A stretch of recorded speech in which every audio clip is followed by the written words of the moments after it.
छोट पिलांठू नहीं बड़ लोक पर्यंत फेवरेट होची बिरयानी। तो चलतु आज आपण को मुझे बनईकी देखा खूब कम तेल रे टेस्टी और हेल्दी बिरयानी। तो से गाइज आपण मानक वीडियो लास्ट पर्यंत देखा पड़ो। तो से मुझे चिकेन नहीं जाइए जो कि मुझे अदा रसुण पेस्ट पकई नहीं दही देती आउ कंचा पियाज देती शाही बिरयानी मसला आउ चिली पाउडर करिएंडर पाउडर सब दे मुझे मैरिनेट कर एतिकी तेल रे मात्र देखंतु एतिकी तेल रे मु यूज करि नै ए सब जिंस बस आपण से जो लेंबूटा को साइड रे रखि देथिबे कंचा लंका आ जहाँ भी आपण मानक देखैली मु सुखिला मसला से सब आपण को मु यूज करके देखैछि। चलंतु तापर लुण जति आपण आवश्यक मुताबिक लुण पकई नेबे। हाँ चिकेन रे भी आपण लुण देबे तेल भी देबे टिके एतरे हळदी लुण लंका गुंड मु यूज करि नैछि।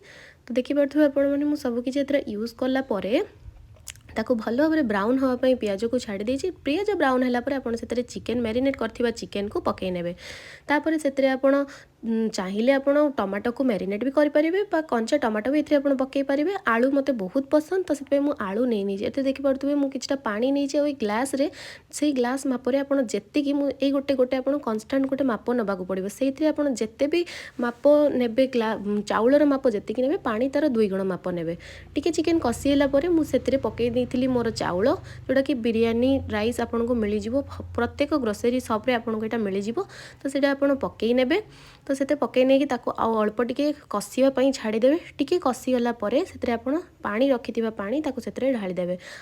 एकदम लास्ट रे यूज करें लेंबू रस पकई सारी आपन टिके पानीटा को फुटा पर्यंत देवे। पानी फुटिला आप प्रेसर देदेवे गोटे सीटी प्रस्तुत हो हेल्दी एंड टेस्टी बिरयानी।